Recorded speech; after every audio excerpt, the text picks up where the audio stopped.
Hey guys, tonight we tiptoe into the perfumed nightmare of a golden age where silk dresses shimmer, royal wigs crawl, and every breath smells like something that just shouldn't exist.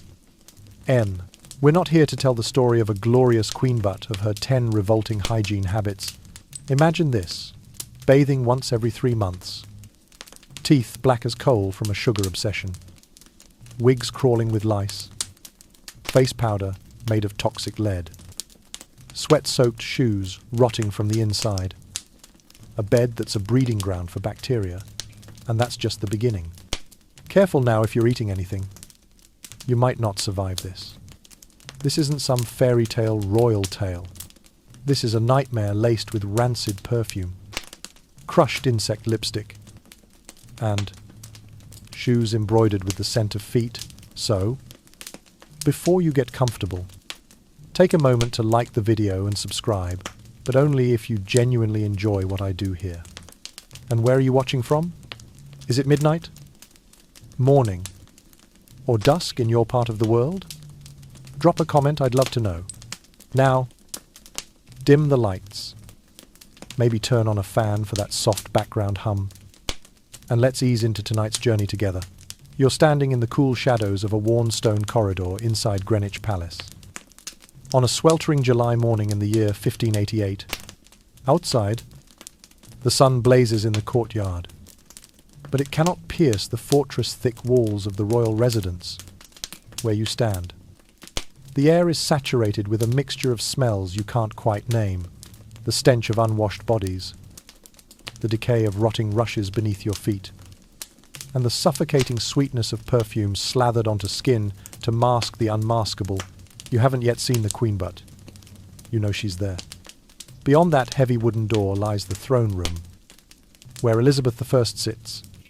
You hear the soft brush of silk against stone, the delicate laughter of nobles, and a strange scent, sharp, sweet, and vaguely metallic, like dried blood, that tells you England's most powerful woman is near. And then the door cracks open, and you see her, Elizabeth Tudor, the Virgin Queen, the woman who never married, but pledged herself to an entire kingdom. Upon her throne, she shines like a painted portrait come to life. Her face is unnaturally pale, ghostly white like plaster, framed by blazing red hair, or rather, a meticulously styled wig. Her gown is impossibly ornate, heavy with gold thread and hundreds of pearls, gleaming under candlelight like an artificial halo. She smiles and there it is, a row of teeth stained the color of autumn leaves, framed by lips painted with pigment made from crushed insects. When Elizabeth speaks, you don't just hear her, you feel her. Her voice is sharp and commanding, but something else slips through with each word. A smell. Damp, metallic, faintly sour. Her breath hits you like a physical force. And instinctively, you take a step back. You're not alone. Others in the room lean forward not only out of reverence, but to maintain a polite distance from the Queen's exhalations. No one speaks of it, but everyone knows. You would never guess that behind Elizabeth's shining glory lies a reality so dreadful. Most dare not confront it. This is the woman who defeated the Spanish Armada, who ruled England for 45 years with an iron fist in a velvet glove. But beneath the powder and pearls was a life so unhygienic, it would make modern stomachs turn. Not because she chose it, but because of the world she lived in, a world where bathing was dangerous. Clean water was scarce, and medicine was little more than superstition. Elizabeth lived in a time when people believed that water opened the pores, making the body vulnerable to disease and evil spirits. She was born into silk and ceremony, educated like a princess, yet lived in conditions that would send today's visitors fleeing. Her servants wore sweat-soaked layers, rarely washed. Floors were strewn with rotting herbs to mask the filth. Rats scurried in the shadows, and on that throne, Elizabeth gleamed like the moon, distant, cold, and shrouded in mystery.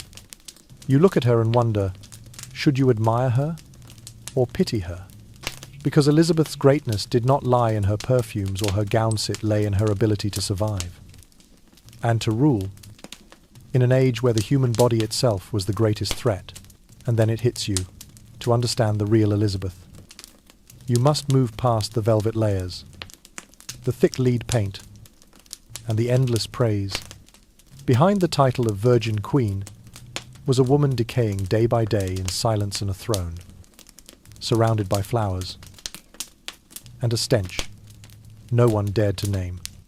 And that's why you're here tonight, to join me in uncovering the 10 revolting hygiene habits that Elizabeth I lived with, accepted, and hid beneath the royal facade. What you're about to hear may make you shudder, chuckle nervously, or hold your breath. But it is all true. So before we begin, take one deep breath. The air around you might still be clean, but once you step into the memory-laden corridors of Tudor history, you won't be smelling anything but the era's filth hand, the stench of truth. Now, let's explore the first shocking hygiene habit of Queen Elizabeth I, where every word that left her lips didn't just carry authority, but also unleashed a horrifying stench from a living tomb right in the center of her face, her mouth. You step deeper into the palace. Dim candlelight flickers against moss-covered stone walls, casting ghost-like shadows that slide along the floor. A draught seeps through narrow cracks, carrying with it a strange smell, sweet, metallic, and thick, as if time here doesn't pass but decay slowly, hour by hour. Your footsteps echo along the ancient stone floor until you reach a heavy wooden door. Behind it lies the royal library, where Elizabeth often received foreign envoys. The room is filled with towering bookshelves, thick carpets, and finely carved wooden chairs. Everything exudes majesty. But what stops you in your tracks isn't the grandeur. It's the smell. A peculiar odor lingers in the air, like the ghost of something long dead but unwilling to leave. And then you see her, Queen Elizabeth, mid-conversation with an ambassador, her hand gently resting on her cheek, a gesture that seems elegant, until you realize it's her way of discreetly masking the pain in her jaw and the breath she can no longer control. You notice something off in her guest's demeanor. He tilts his head slightly, occasionally breathing through his mouth, and maintains a deliberate distance. No one says it out loud, but everyone knows. The Queen's mouth is a chamber of rot, a place where bacteria, blood, and decay live alongside absolute power. Her tongue is coated in a thick yellow film. Tongue scraping didn't exist in that era. So day after day, bacteria, black, dead cells, and food particles accumulated unchecked. Every time she opened her mouth, a foul vapor escaped, like a toxic cloud, forcing her audience to clench their teeth and brace themselves. This isn't exaggeration. The Venetian ambassador once wrote that he had to breathe through his mouth throughout the entire audience to avoid retching. A French diplomat reportedly kept a small sachet of mint herbs hidden in his sleeve to sniff discreetly whenever the Queen looked away. Her breath was known internationally as a sacred punishment bestowed upon those granted audience with England's radiant light. Oh, her gums were perpetually swollen, bleeding, and infected. At the time, this was chalked up to normal aging. But in truth, it was severe periodontal disease with the potential to cause systemic infections. The taste of iron from blood mixing with saliva made Elizabeth reach constantly for sweet wines to mask it. But the sugar only fed the bacteria, turning her mouth into a paradise for deadly microbes. Her saliva was unpredictable. Some days, it thickened into sticky strands that stretched from her lips to her teeth as she spoke. Other days, her mouth dried so severely that her tongue stuck to the roof of her mouth, making her speech halting and strained. Servants whispered of mornings when Elizabeth couldn't even read state documents due to throat pain, often covering her mouth with a cloth when coughing up blood. You see her chewing something, but it's not food. It's mint leaves, rosemary, or dried dilla, desperate attempt to freshen her breath. But it's no use. The scent of tongue plaque bleeding gums, and throat infection mix into a foul vapor that the royal court simply had to learn to endure. She also rinsed her mouth with wine, vinegar, honey, and rosewater. But these ingredients, especially the sugar and acid, only created a perfect breeding ground for bacteria. Rather than cleansing, they nourished the very thing she was trying to hide. Her mouth became a center of infection. Bacteria spread from her gums down her throat, inflaming her larynx. She began to lose her voice, once sharp and commanding. It grew hoarse and brittle, as if her very throat were unraveling. On certain days, when Elizabeth addressed the court, the room would fall silent, not in awe, but in collective effort not to breathe. And then you realize royal beauty never includes scent. Those oil paintings' red lips, porcelain skin, proud gaze never dared to capture the smell. No one painted a mouth decaying, bleeding, stinking like death, yet still wearing a crown. You look at Elizabeth again, not as an icon, but as a woman trapped inside her own body, clinging to perfume, sweet wine, and crushed insect lipstick to preserve a facade that was rotting from within. And the most terrifying thing of all, this was just her mouth. After escaping the living tomb that was her mouth, you let out a breath of relief.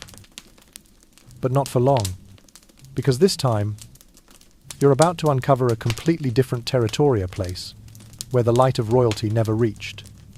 The Queen's feet. If the face is the front of power, then the feet are the shadowed corners forgotten by the crown. And for Elizabeth I, her feet were a silent tragedia, part of her body where every standard of hygiene had long been abandoned. You imagine royal feet wrapped in white silk stockings, tucked into embroidered leather shoes? Perhaps. But inside those elegant covers lay a truth so grim, any physician of the time would have run away in horror. Her feet were plagued by severe fungal infections, emitting a smell likened to rotting cheese soaked in vinegar, constantly leaking into the air. Her skin turned pale and waterlogged from perpetual moisture, peeling at the toes like the flesh of a long-dead fish. Her toenails were yellowed, brittle, and crumbling.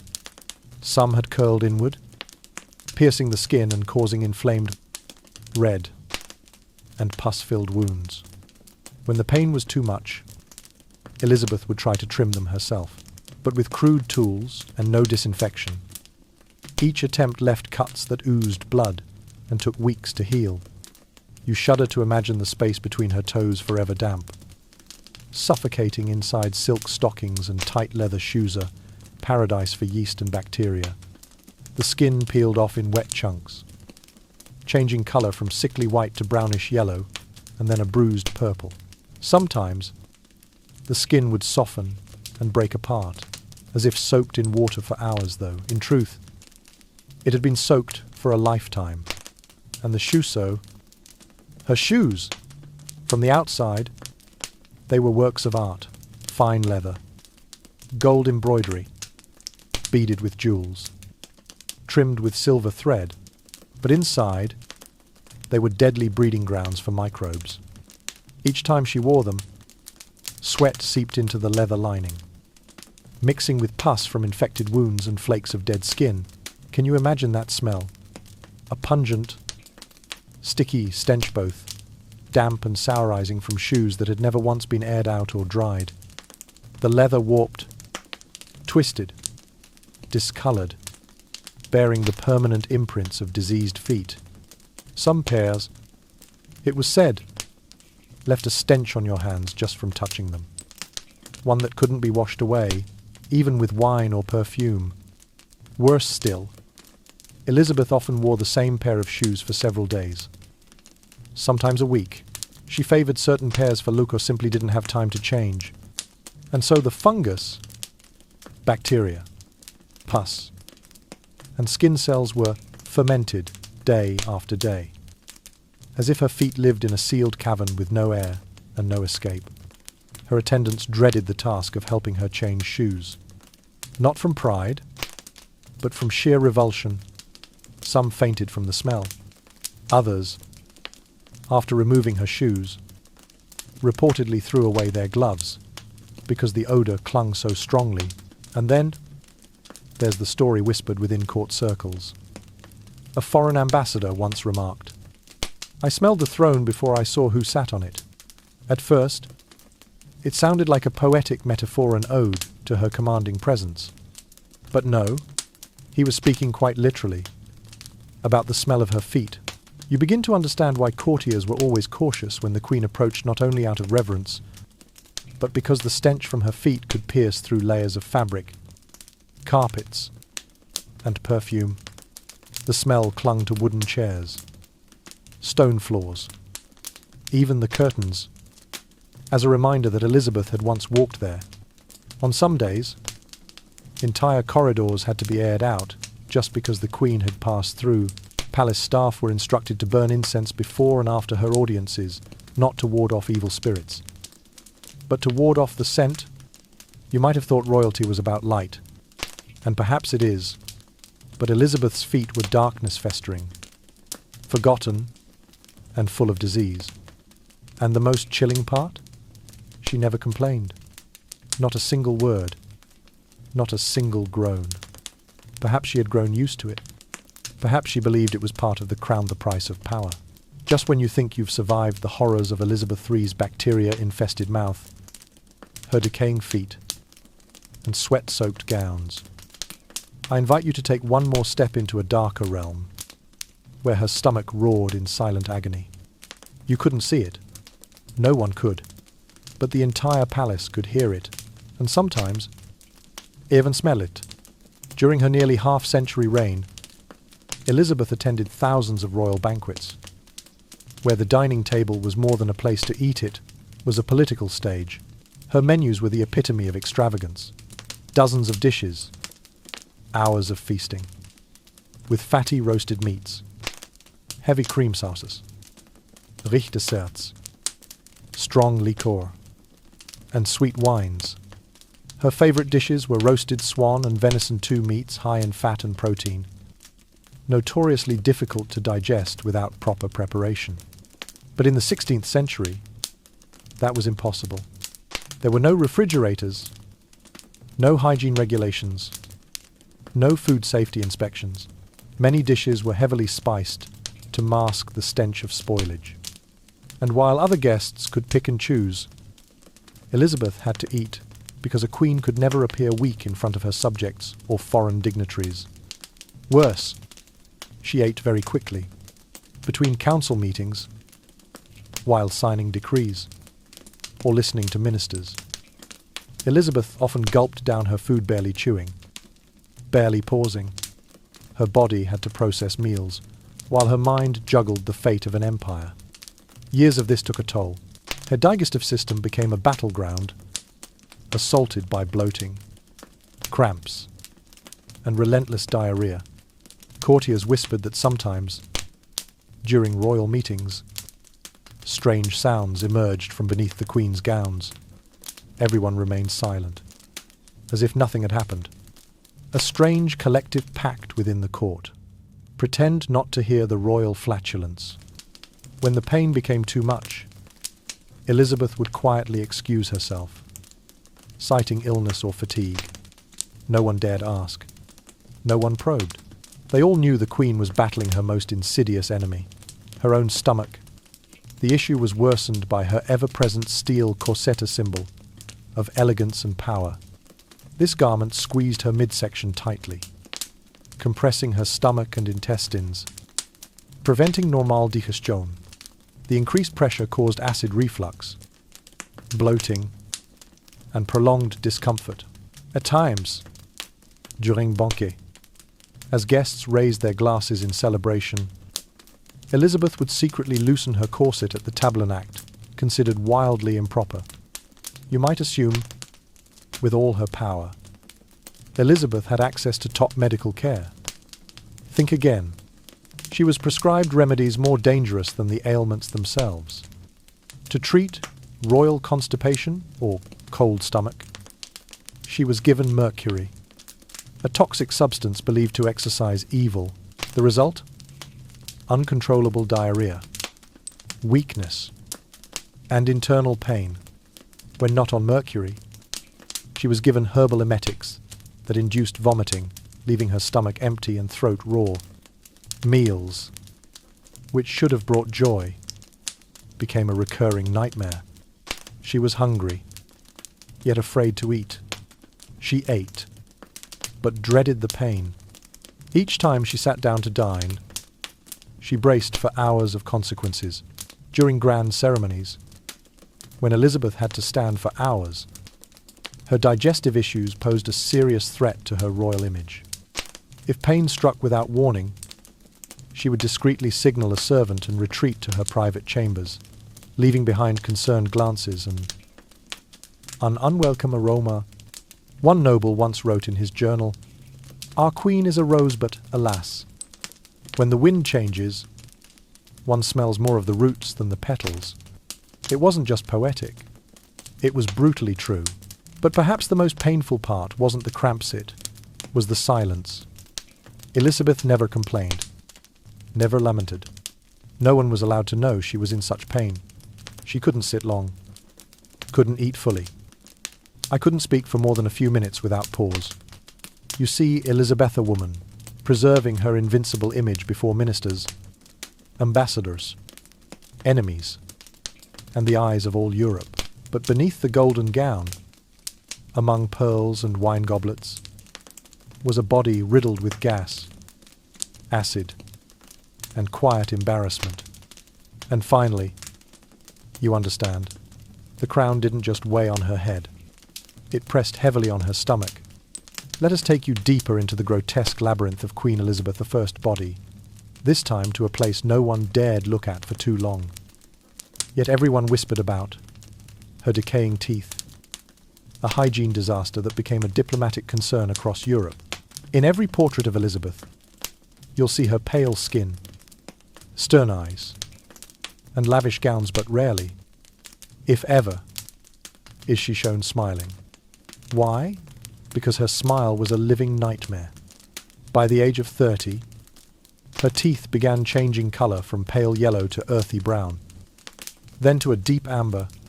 The cause was none other than her legendary addiction to sugar, a luxury more valuable than gold at the time. While commoners couldn't dream of a spoonful, Elizabeth consumed it as though it were her royal birthright.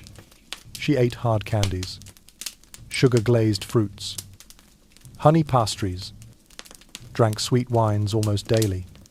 Worse still, she often held slowly, dissolving sugar cubes in her mouth during court receptions, as a strange kind of oral perfume. The result? Sugar-fed bacteria multiplied uncontrollably, producing acids that ravaged her enamel. Elizabeth never brushed her teeth. There was no real concept of dental hygiene in the 16th century. She merely rinsed her mouth with wine or diluted vinegar, both acidic and sugary, which only accelerated the decay. Occasionally, a servant would wipe her teeth with a damp cloth, an utterly futile gesture. Once infection had already reached her nerves and gums. By age 40, her teeth had turned black and were crumbling. Each smile revealed jagged, chipped stumps resembling broken seashells. On one occasion, a Spanish ambassador reportedly gagged and bowed mid-audience, citing a cold, though the real reason was that he'd spotted a shard of tooth stuck to her lip after she bit into a piece of bird meat. A secret report from the Venetian envoy described, "Her Majesty's teeth are black as coal, her lips pale with pain, and her breath fouler than a battlefield after 3 days of sun." Hell, the pain was so intense that she couldn't chew solid food. Staples like toasted bread, smoked meats, or boiled vegetables were replaced by thick gruels, wine-laced soups, and diluted herbal concoctions. At banquet, she'd only sip her spoonfuls and swallow quickly to avoid using her jaw. Sometimes, just one bite would result in another tooth disintegrating, forcing her to hold a handkerchief to her mouth discreetly. Her physicians offered horrifying remedies. They suggested rinsing her mouth with fermented urine, Believed to have cleansing properties, others ground pearls and mixed them with wine to make a tooth-whitening tonic. But the most barbaric method came when her gums festered and the infection spread to her nose, and Earsa doctor heated an iron rod and pressed it to her gums to burn out the pus. Elizabeth passed out from the pain, waking to the scent of her own scorched flesh. Her breath, better described as a toxic cloud, became the court's silent nightmare. There were no mints or sprays. Bouquets of flowers were strategically placed near her throno for decoration. But to mask the stench of her mouth, diplomats and courtiers would breathe through their mouths or subtly step back without seeming disrespectful. Still, Elizabeth never acknowledged her condition. Instead, she wore more extravagant dresses, added more jewels, and layered on thick white makeup as if to hide the rot underneath. For her, power was a mask. Even when that mask concealed a rotting jaw, by age 50, she had almost no teeth left. The last ones fell silently, in the solitude of her chambers, or while reading, instead of opting for crude, painful dentures. Elizabeth chose to keep her lips tightly shut during audiences. Yet people could still hear a dry rasp when she tried to speak loudly, and catch whiffs of a strange odor every time she parted her lips. Long after her death, diplomatic archives continued to document Elizabeth's dental state as a painful symbol of the cost of power. No one dared speak to her face during her lifetime. But across Europe, they whispered, "Never let power make you forget to brush your teeth." And now, as you step past the silk-covered throne and brush against the stiff arm of this living monument, you begin to understand. Elizabeth I's smile, if it ever existed, was never meant for anyone but the shadows. When the candlelight flickered across the lavish portraits of Queen Elizabeth I, what struck the viewer was not only the aura of power, but a mystery painted with obsessiona, deathly white complexion, pale to the point of resembling a wax mask from the grave. But behind that whiteness was no purity. It was a quiet death gnawing away at every layer of skin. Elizabeth wasn't born with such a complexion, she created it. Each morning, her servants prepared a mixture known as Venetian ceruse made of white lead powder and sour vinegar, blended into a thick paste. This wasn't makeup, it was a poison fashioned into a mask. Using brushes made from sable or squirrel hair, she gently applied the paste across her face and neck. The first layer felt icy cold, the second thicker, and by the third, her face was nearly frozen. Then, she would sit completely still for an hour, waiting for the mask to dry. Once hardened, her face cracked like old plaster walls, leaving behind grey-white fissures like a crumbling wax statue. Throughout the day, Elizabeth constantly reapplied her makeup, never removing it, only layering more. One layer, then two, then three, until her real skin lost all sensation. When it was time to remove the makeup, her servants had to scrape off the lid with ivory combs or silver spoons, peeling away dead skin, blood, and pus in the process. Each cleansing was like tearing off her face alive. The consequences? Unimaginable. Her skin began to necrotize, peeling and breaking into rashes. Some spots oozed greenish-yellow pus, others hardened like calluses, and some sunken like tiny pits. Elizabeth was permanently scarred, and with each passing year, her face became more disfigured, yet no one dared speak of it. Portrait painters had to reimagine her beauty, masking the truth that the royal visage had become a corpse-like mask. The harm of lead didn't stop at the skin. It seeped through her pores and into her bloodstream, causing hair loss, memory loss, irritability, and chronic fatigue. Her hair thinned more each year, forcing her to wear wigs made from horsehair or human hair, fixed in place with glue and ribbons. The headaches were relentless, so severe that she screamed into the darkness, only to burst into laughter like a sleepwalker, roaming Whitehall's quiet halls at midnight. And that wasn't all.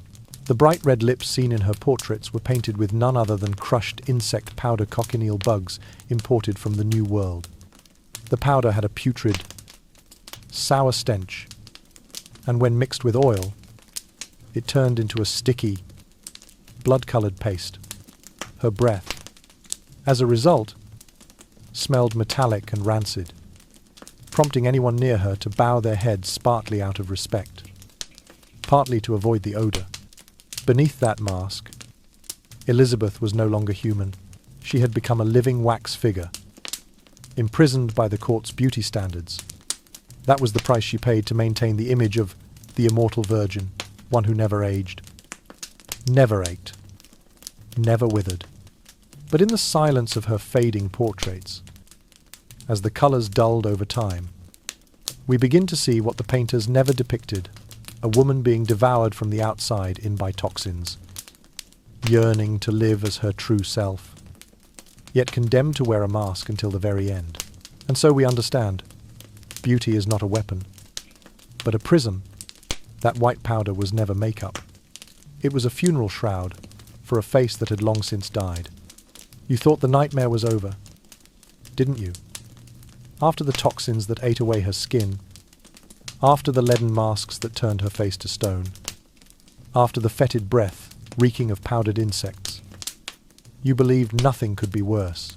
But you haven't yet seen where Queen Elizabeth I truly lived, or, more accurately, where she slowly died, night after night. Because, above all, her bedchamber was the final realm where power, loneliness, and decay became one. The grand four-poster bed, carved from precious oak, draped in velvet and golden silk, was a symbol of supreme authority. But come closer, and you'll feel the horrific truth hiding beneath the folds of those regal curtains. The bed sheets, since the softest linen England could weave, had grown coarse and abrasive, soaked in stale sweat, nightly dribbles of urine, dry blood from wounds that never healed, and pus from a face corroded by lead. The sheets weren't changed regularly. Sometimes a month or longer would pass before they were replaced. During that time, they became a map of stench, each darkened stain a record of suffering, yellow patches from incontinence, red smears from festering sores, deep grey blotches, marking nights drenched in cold sweat. Not perfume. No incense could mask that smell the odour of a body rotting in silence. And don't think winter brought relief. To preserve warmth, the room was sealed, shut windows bolted, fireplaces burning low through the night. The result? A thick atmosphere, human odour, urine, candle wax, ointments, decaying perfume, and the scent of infected skin mingled into an unbearable staleness. Maids held their breath each morning as they stepped inside, retreating quickly like they had entered a living tomb. The feather mattress, once a royal comfort, had become a nest of microbes. The feathers clumped together, damp and mildewed, emitting a sour smell that no airing could fix. Heavier and colder each day, the mattress turned slick and sticky. Queen Elizabeth I, who once ruled with an iron hand and blazing eyes, sank each night into a decaying cocoon built by her own monarchy. And then came the nightgown. Silk, lace, golden threads not for comfort, but for image. Yet Elizabeth didn't change her nightclothes daily.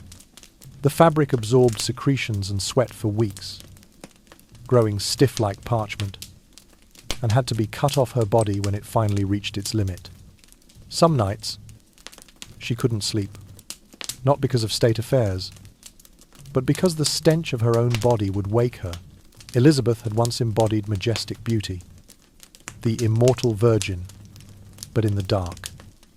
As her reign dimmed, she was just a sick, lonely, and foul-smelling woman, her skin blotched and inflamed from toxins, her scalp peeling and oozing pus beneath wigs too tight, her teeth nearly all gone, leaving a black, fetid hole of a mouth, her bed cold, damp, and filthy. No one wanted to remain in her room for long.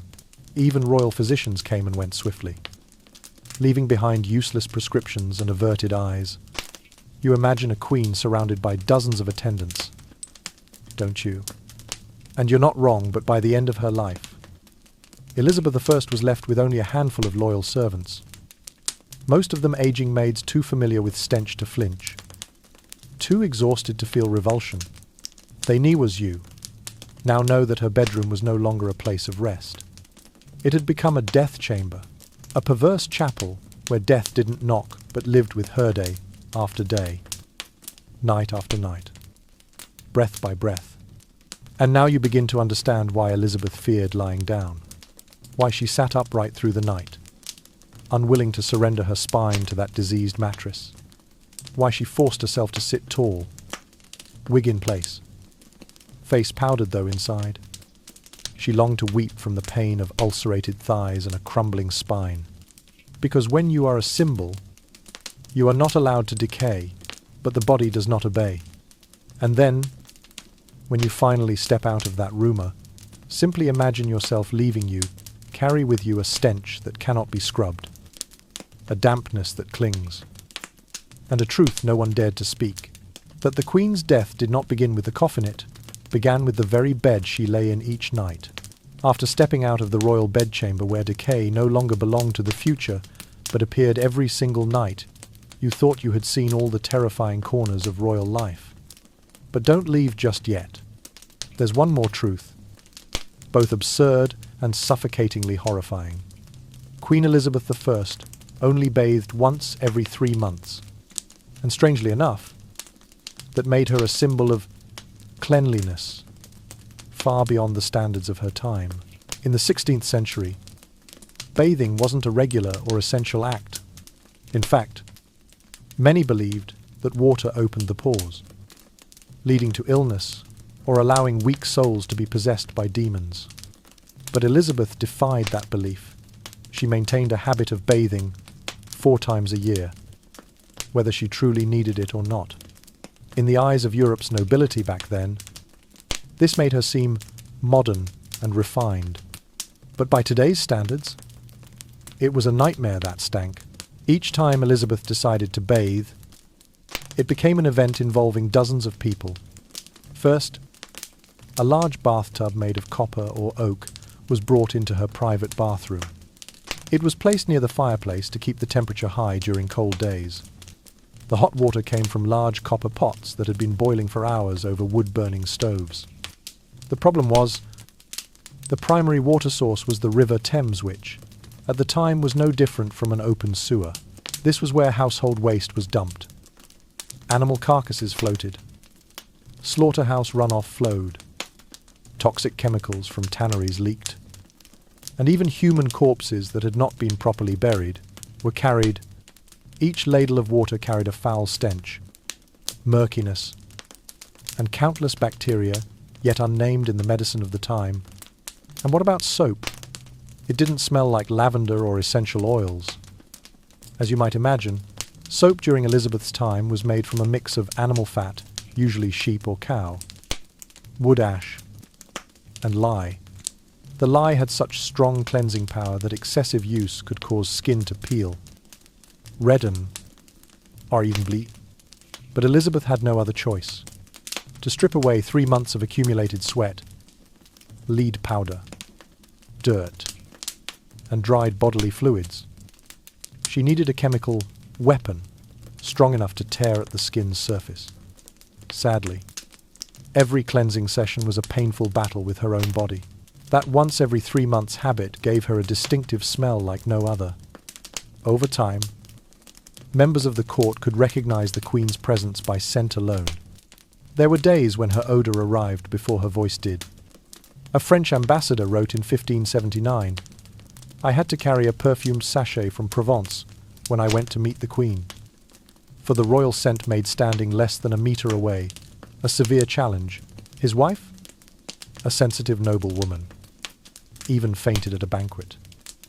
Not from the June heat, but from the vapour rising from the royal dining table where greasy food, spoiled perfume, and the regal body odor blended into a horrifying symphony.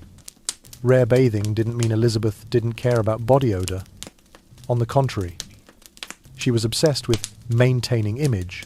Instead of bathing, she masked the smell with fragrances, with sachets stuffed into her gown, and with heavy perfume, often made from ambergris, musk, and rose oil. Sadly, under such unhygienic conditions, perfume didn't neutralize the odor, it only made it more chaotic. A mix of moldy human skin, wilted flowers, and old ointment. Her attendants called it the Elizabeth scent, a phrase both respectful and biting. The time after bathing was also when Elizabeth's body began to return to its foul-smelling orbit. During the first week, her skin seemed softer, less moldy, but as layers of powder, lead masks, and unchanged sleepwear started clinging again, the stench returned at lightning speed. Once, a young maid casually remarked that the Queen looks brighter after bathing, and was expelled from the palace that very day for damaging the royal image with the truth. The only person who could subtly hint that she should bathe was the royal physician, but he, too, had to speak in the most roundabout ways. Your Majesty's skin appears sensitive to the powder, or hot water aids blood circulation. If fortunate, the Queen would nod and agree to bathe. If not, he dared not bring it up again. For Elizabeth was someone who could sign an execution order while sitting in the bathtub if she believed her loyalty had been betrayed. And so, bathing became a rare ritual, remembered by maids and courtiers as a special event. The Queen bathed yesterday, one maid whispered to the guard at the door. Really? He replied, amazed. Then today she'll probably be in a good mood. But that joy only lasted until the new layers of odor began to form, as fast as mold growing on bread in a damp cellar. 3 months later, the cycle began again, and you realize, in the highest seat of power in Europe, cleanliness was one of the rarest luxuries of all. Now that you've witnessed the chilling rituals of the royal bath, brace yourself for the next layer of illusion draped not in purity, but in filth, masked by pearls and perfume. Because beneath the dazzling splendor of Queen Elizabeth I's wardrobe lay a festering secret. Her magnificent gowns, so often painted into portraits as symbols of royal perfection, were, in reality, repositories of sweat, filth, and decay. Queen Elizabeth I owned more than 0 gowns crafted from the most luxurious silks, velvets, and brocades money could buy. They were embroidered with golden thread, encrusted with pearls, rubies, emeralds, and diamonds. Some were so intricate and fragile that even the lightest wash could ruin them. As a result, these gowns were never cleaned. That's right, never. Instead of washing, the Queen's dresses were carefully aired out, dusted with soft brushes, and doused in overpowering perfume day after day. She wore the same dress until it stiffened with grime. Then, only when it could no longer be tolerated, it was stored or rotated, not laundered. Each ensemble was a towering structure, heavy outer layers, reinforced corsets made of steel or stiffened whalebone, multiple lean underskirts, and sleeves stitched so tightly they had to be peeled off like bark from a tree. The inner linings, often made of fine linen, absorb her sweat, body oils, and even traces of urine over time. These linings were almost never washed, instead becoming stiff with crusted residue, clinging to her skin like a second, rotting hide. Light-coloured gowns, white, silver, pastel gold posed, the worst challenge. Even a single drop of wine, a fleck of sauce, or a trickle of nosebleed would stain them glaringly. But Elizabeth was obsessed with these hues because they represented purity divinity, and the Virgin Queen's image. Maintaining appearances meant risking embarrassment, odor, and even infection. And what of the gown's weight? Some dresses weighed between 20 and 25 kilograms due to their lavish embroidery and gemstone adornments.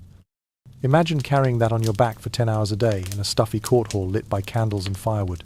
The heat trapped inside the layers created a greenhouse effect. Sweat had nowhere to go, soaking into the cloth, warming up again, and creating the perfect swamp of bacteria between her skin and her gown. The Queen's stockings, made from silk or fine wool, were rarely changed. Over time, they absorbed everything from foot sweat to skin oils, and clung damply to her legs. It's said that her toenails were often caked with black grime, visible when she removed her shoes if she ever did, and her shoes, often crafted from soft Spanish leather, embroidered with delicate floral designs, were just as much victims of neglect. They were never aired, never scrubbed. Moisture from her feet would soak into the soles, creating the perfect breeding ground for fungal infections and bacteria. The result? A sour, pungent stench that perfume couldn't mask, only mingle with. Worse still, Queen Elizabeth I was deeply superstitious.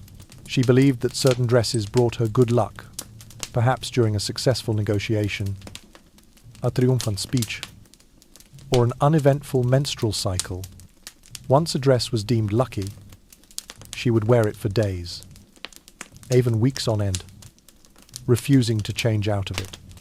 These garments soaked up layer after layer of body odor, dried sweat, and feminine discharge. Eventually, these lucky dresses became cursed by another force, their own unholy stench. Members of the court described a cloud of scent that floated around the Queen, an invisible but undeniable presence that entered rooms before she did. One courtier wrote in his journal, "Her Majesty moved through the hall wrapped in fragrance, not of rose or lavender, but of wool, wine, and withering flesh." This cloud didn't only haunt her dresses, it also stuck to the walls of her chambers, her thrones, and even her carriages. Upholstery darkened with sweat and body oil, curtains yellowed from perfume residue and dust. But none of it could be discarded, because nothing touched by the Queen could be destroyed or cleaned without permission. Elizabeth's courtiers learned to adapt. Maids developed breathing techniques to hold their noses while helping her dress. Advisors stood an extra 2 paces back. Foreign ambassadors brought perfumed gloves and pressed scented handkerchiefs to their faces during audiences. And still, her smell, this melancholy miasma of faded silk, flesh, and superstition followed her like a ghostly cloak. Even artists had to lie. In official portraits, the Queen's gowns gleamed with cleanliness. Not a crease, not a stain, not a smudge. They depicted a living statue of divine power, not a woman imprisoned inside garments, stiff with disease and superstition. Over time, the weight of her gowns and the inability to clean them took a toll on her health. Heat rashes, fungal infections, and sores developed beneath her corsets. Yet she refused to compromise. To be queen, in her mind, was to endure discomfort in silence, to mask weakness beneath velvet and pearls, no matter the cost. And so, the myth lived on, the Virgin Queen, radiant and incorruptible, dressed in splendor. But beneath every layer, under every gem, was a woman boiling in her own sweat, shackled to gowns that glowed on the outside and rotted from within. You now understand the irony. The more magnificent her appearance, the more foul the reality beneath it. And if scent could tell stories, every thread of Elizabeth's royal robes would scream of suffering, all pride, and unbearable silence. And just when you think you've peeled back every vile layer of this royal illusion beyond the rot beneath her sheets, the stench sewn into her gowns, there's still one final crown left to lift, one last estate, worn proudly atop her head, her glorious red hair, or rather, the imitation of it. Because after the age of 30, Queen Elizabeth I's iconic red locks were no longer hers. The vibrant hair that had once symbolized her fiery spirit and divine rule had long fallen away victim to time, illness, and, most tragically, her own vanity.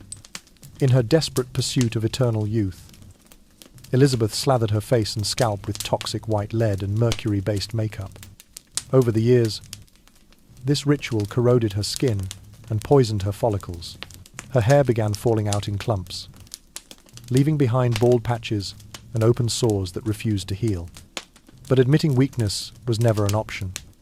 So instead of embracing age, she masked it with elaborate wigs, voluminous structures of coiled red curls, lacquered into place with powder and perfume. The illusion was dazzling. The reality? Crawling, oozing, and unbearable. These wigs were not made in pristine workshops, nor crafted by the finest artisans of the court. They were purchased from desperate peasants' women who sold their hair for pennies to feed their children.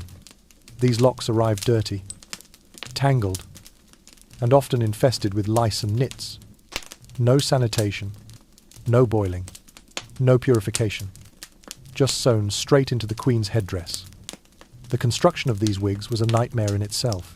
The hair was stitched onto delicate silk mesh, reinforced with animal tendons, then lined with thin sheets of metal to help the structure hold shape metal that quickly rusted with sweat and heat.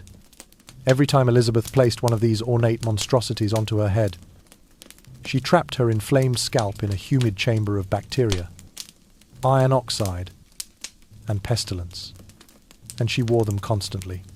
Unlike modern Vicks, hers were not rotated or cleaned between uses. There was no disinfectant, no careful wash. The royal wigs were merely dusted with powder, brushed with stiff boar bristle combs, and refreshed with heavy perfumes. Over time, the wigs became dense nests of filth. Sweat soaked in, dust clung to every strand, and Worsley's thrived. Every morning, her ladies-in-waiting would gather with combs and tweezers, sitting for hours to remove lice and nits by hand. They whispered as they worked, careful never to let the Queen hear their disgust. But it was futile. No matter how many parasites they removed, the wigs would be reinfested within days. The Queen's bedroom became a breeding ground for vermin. Her wigs, their perfect nest. When she left her chambers, maids would swing open the windows and burn incense just to air out the stench that lingered. The smell of sweat-soaked hair, powdered with clove and rosewater, laced with rust and human oilsoot, was overwhelming. And yet, Elizabeth refused to accept reality. She insisted that her hair was real, natural, untouched, glorious. The flame of the Tudors, she once boasted. But everyone at court knew the truth. Ambassadors, often too polite to speak plainly, resorted to sarcasm in their dispatches. One Venetian envoy wrote, "Her Majesty's hair glows like the sunrise, though one suspects it's the same sun that rose yesterday and the day before, and even the artists of her portraits, under strict instruction, never painted her without her red wig. To do so would be treasonusa betrayal of the royal image." Thus, history preserved the lie. Stroke after golden stroke. Century after century. The wigs didn't just hurt her dignity, they worsened her health. The constant pressure of the heavy structures on her scalp aggravated her wounds. The unventilated heat led to more abscesses, more scabbing, more raw skin. Her doctors knew, but said nothing. Only the boldest might suggest a little fresh air for the crown. Veiled behind metaphors, most dared not. Worse still, Elizabeth developed a psychological dependency on these wigs. She felt incomplete, exposed without them. On days when her sores worsened and the pain grew unbearable, she would isolate herself, refuse audiences, and descend into melancholy.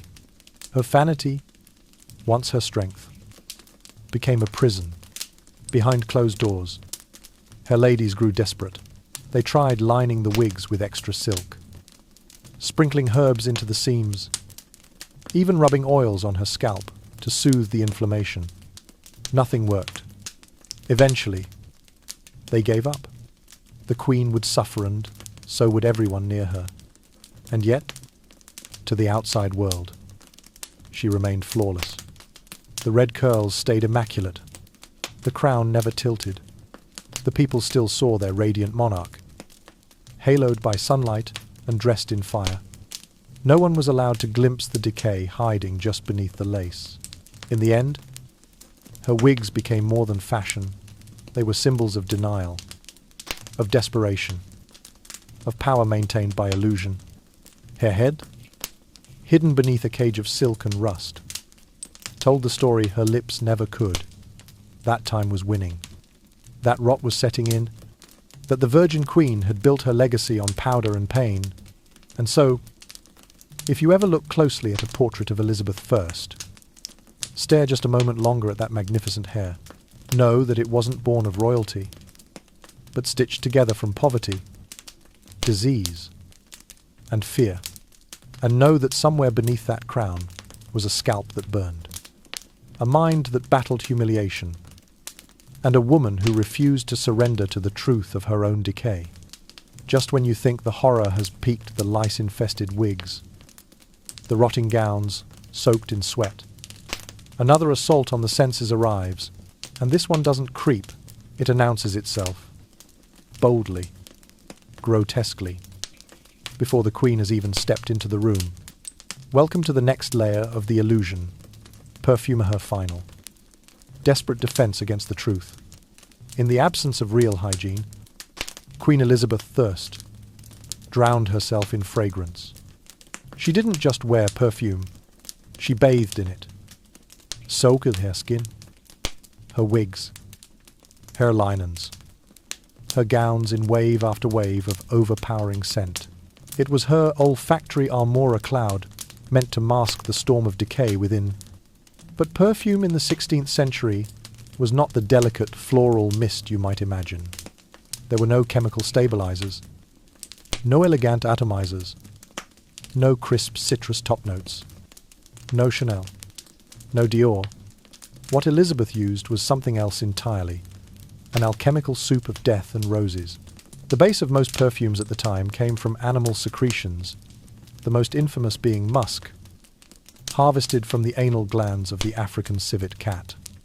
Other common ingredients included ambergris, a waxy bile secretion from the intestines of whales, castoreum, a syrupy fluid from beaver sacs, and deer glands soaked in alcohol. These substances gave fragrance its staying power, but they also brought with them a smell that was visceral, pungent, and disturbingly close to rot. To mask that animalic base, perfumers added crushed herbs, petals, spices, and resins rose, clove, cinnamon, myrrh, and sandalwood. The result? A dense, muddy cocktail of sweetness and stench, which spoiled quickly without preservatives. Within days, the liquid could sour, growing mouldy or developing a smell that was closer to a butcher's stall than a royal dressing room. Elizabeth didn't care. She continued to apply it. Lavishly and ritualistically, her routine took hours. Servants rubbed perfumed oil into her pulse points wrists, temples, underarms. They doused her gowns, brushing the fabric with musky tinctures. Her wigs were dusted with powdered perfume, a chalky blend of starch, leander, and camphor that clung to every curl like ash. Even her bed linens were soaked with scent. And when it still wasn't enough, she burned aromatic resins in censers placed throughout her chamber, stirring the palace into something between a chapel and a slaughterhouse. But there was one crucial problem: heat. Tudor England was not air-conditioned. On summer days, the heat magnified everything from sweat to perfume. What began as a cloud of floral musk in the morning would curdle by midday. The volatile oils would break down, releasing their rawest notes. The rose turned sour. The musk turned feral. The civet began to crawl back toward its origin. And Elizabeth, obsessed with appearances, never noticed. To her, if the scent was fading, the solution was more scent. So she reapplied. Again and again, until what surrounded her was no longer perfume but a chemical miasma. An unholy mix of rancid oil, fermented sweat, and rotting florals. Her court didn't dare mention it.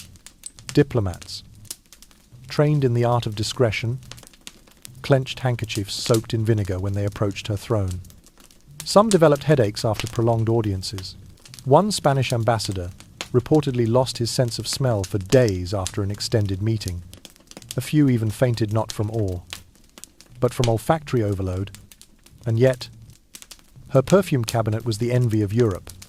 Elizabeth kept a vast collection of exotic fragrances, imported from France, Italy, Persia, and the Ottoman Empire. She prized rare ingredients like attar of rose, oud wood, myrtle, and frankincense. Her alchemists experimented with tinctures of cedar bark, iris root, and crushed amber. The bottles themselves were jewel-setched glass, silver-capped vials, gold-plated flasks. But no matter how rare the source, nothing could overpower the human reality underneath. Because perfume, no matter how divine, is not a cleanser. It does not sterilize. It does not erase. It only conceals, and when it fails, it amplifies. And so, what began as a royal obsession with grace became an olfactory signature of tragedy. Those who served her spoke of it in hushed tones. The Queen is near. They'd whisper, not because they saw her, but because they could smell her. A scent so distinct, so multi-layered in its decay, that it functioned like a warning bell. It arrived before her. It lingered after she'd gone. Some referred to it as the Elizabeth bouquet, not with affection, but with a smirk. Others called it her veil of lies. In truth, it was neither. It was a scream of denial, bottled and sprayed over an aging, rotting body that could not bear to be seen, let alone smelled. And yet she clung to it, this dream of purity, of divine aroma. Of youth preserved in oils and resins. It was the final layer of her mask, the last line of defense between her court and her crumbling flesh.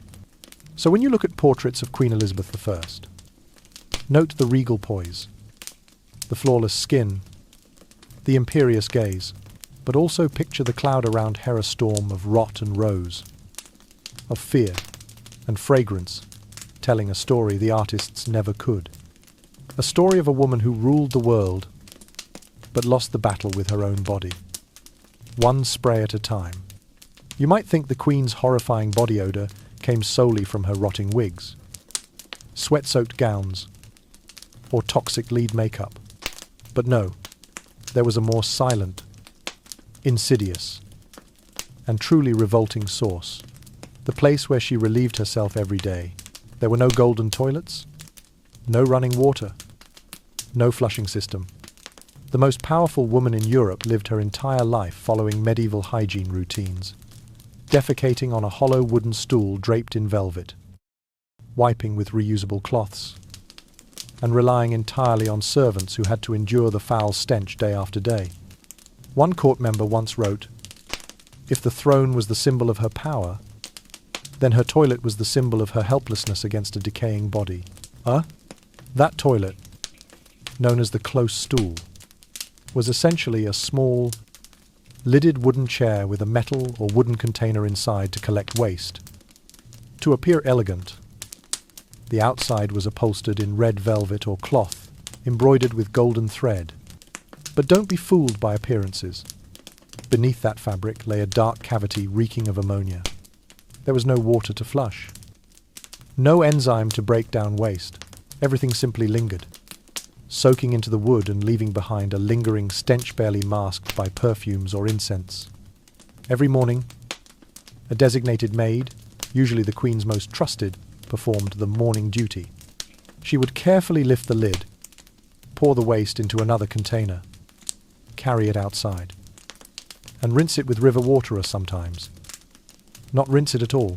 Then she would place the stool back in position, spray a little perfume on the cushion, and pray the smell wouldn't be too overpowering when the Queen returned.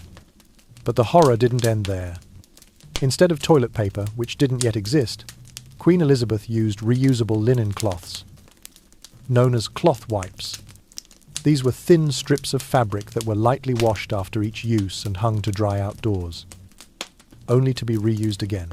If it rained or was too cold, the cloths wouldn't dry in time, and were instead dried near a fireplace, filling the room with the unmistakable odor of burnt feces, urine, and damp cloth, a smell no one could mistake. This habit not only traumatized her attendants but also took a toll on her health. Elizabeth suffered from severe hemorrhoids, likely due to a low-fiber diet and long hours sitting on the stool. Historians believe she also had chronic bowel inflammation and urinary tract infections, an unsurprising result of reusing poorly sanitized cloths. Every time she urinated, the burning sensation forced doctors to prepare special ointments, often made from beeswax, tree resin, or diluted arsenic powder to apply to her private areas.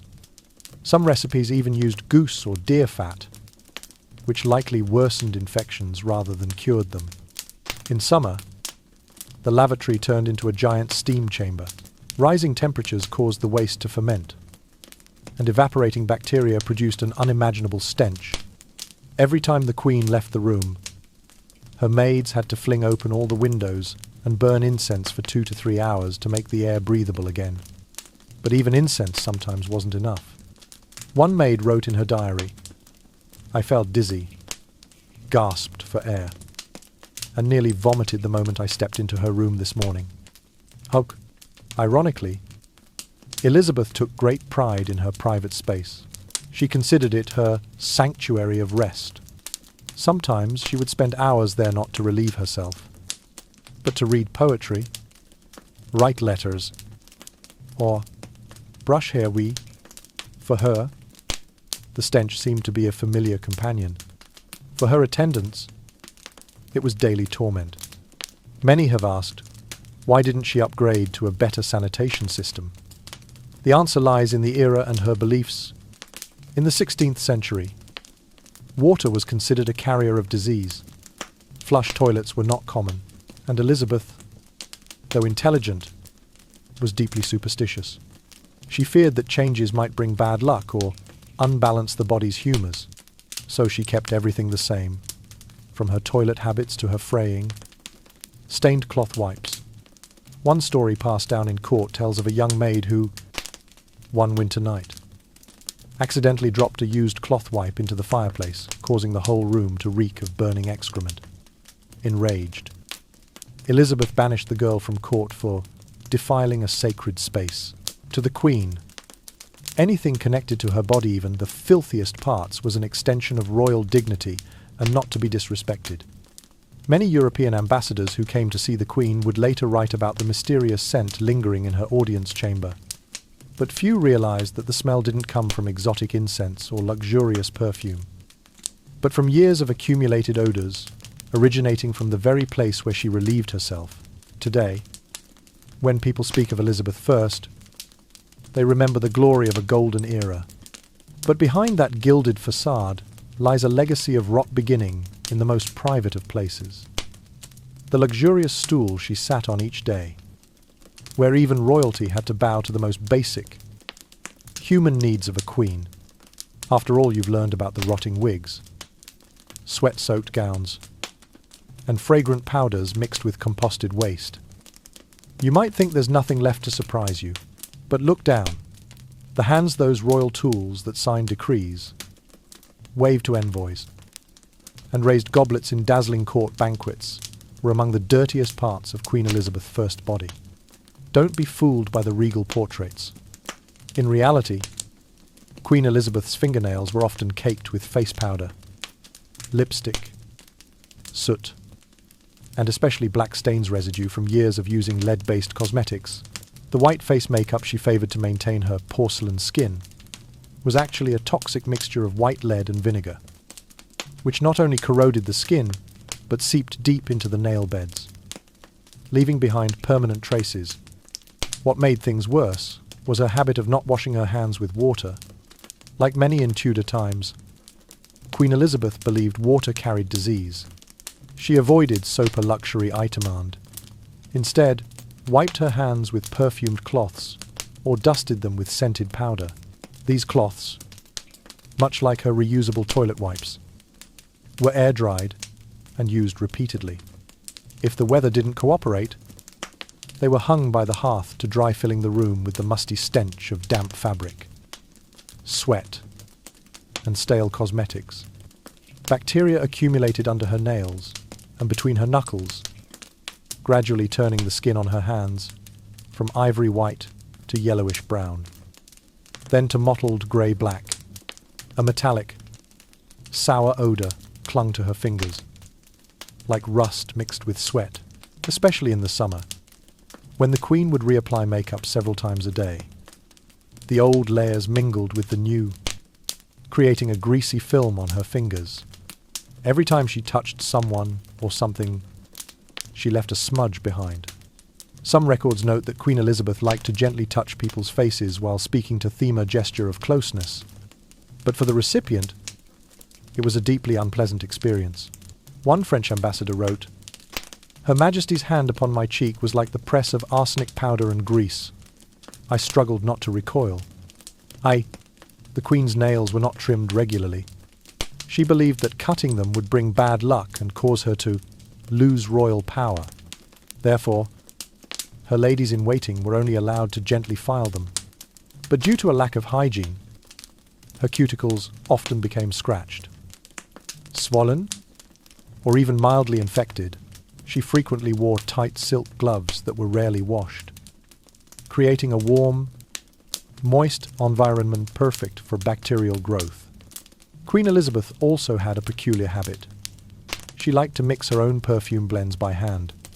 She would dip her fingers into bowls of rose oil, ambergris, and musk, then rub them onto her neck, hair, and gowns, but with unwashed hands. This only made her skin more grimy and intensified the strange, greasy scent that followed her blend of spoiled fragrance, oxidized powder, and aged sweat. A servant once said that every evening they had to wipe the Queen's fingers and nails with vinegar or almond oil to remove the embedded powders and lead, but no matter how hard they tried, her nails retained a dark, shadowver hue. One maid wrote in her journal, "I once dreamt Her Majesty's hand gleamed like silver, but when I awoke, I saw only the black of death slowly overtaking each nail." For grand occasions, the Queen would adorn her fingers with oversized gemstone rings to cover the discoloured nails. But when the rings were removed, the skin underneath was often crusty and emitted a pungent, fishy odour. Royal physicians once suggested she soak her hands in chamomile water or mineral salts to prevent infection. But the Queen refused, believing that a sovereign's life force must not be diluted in tainted water. That same superstition silenced everyone around her. During a tea reception, when the Queen reached for pastries with her bare fingers, a young maid nervously offered her a moist hand towel. She had no idea this small gesture would be seen as an insult to royal authority. The Queen furiously swatted the towel away and dismissed the girl from court. To Her Majesté. Her hands, despite being smeared with makeup and grime, were symbols of divine rule and not to be cleansed by commoners. Strangely, while those around her cringed in fear or disgust, Queen Elizabeth saw her hands as the ultimate proof of her sovereignty. She once told her court, "These hands need no purification. They have drawn the map of an empire." Perhaps that was true, but the map drawn by fingers stained with lead dust, rancid powder, and spoiled perfume also bore the scent of decay. a scent no crown could ever fully mask. And so, throughout this journey, we've peeled back each layer of the mask, both literal and figurative, of Queen Elizabeth I, from the rotting wigs to the sweat-soaked gowns, from perfumes made with African civet glands to reusable linen toilet cloths. What seemed like tales from a grotesque fairy tale were, in fact, daily habits of one of Europe's most powerful figures. But let us be clear, we are not telling these stories to ridicule or disgrace Queen Elizabeth I. Our purpose is not to bring down a symbol, but rather to understand her more truthfully, more humanly, and more intimately. In textbooks, Elizabeth often appears as an untouchable icon, the Virgin Queen, the vanquisher of the Spanish Armada, the steadfast ruler amid countless plots. But few remember she was also a human being with a body that felt pain and exhaustion, with fears of illness, with deep-rooted superstitions, and loneliness within absolute power. By recounting these 10 disturbing hygiene habits, we aim to strip away the ornamental mirror of history, revealing the reality behind the velvet curtain. This is the voice of an era that knew little of modern hygiene, a testament to the power of habit and misguided belief, and a reminder that no amount of power can exempt anyone from the natural truths of the human condition. In telling these truths, we also learn something profound, that even the greatest figures have mundane, even grotesque, shadows, and it is these very flaws that make them interesting, memorable, and real. If you've stayed with us until now, thank you not only for listening to a bizarre tale, but for doing so with curiosity, empathy, and without judgment. That, perhaps, is the finest way to learn from history. And now, as the light fades and the imagined halls of Whitehall grow still, let the whispers of history lull you to sleep. Remember, sometimes, the most frightening tales are not ghost stories, but the truths that once were, hidden beneath layers of powder, silk, and scent. We wish you a peaceful night. And if you wish to continue exploring stories that are strange, real, and thought-provoking, don't forget to subscribe to our channel and hit the notification bell so you never miss our newest and most captivating videos. Sleep well, and may your dreams be free of civet musk and melting makeup powder.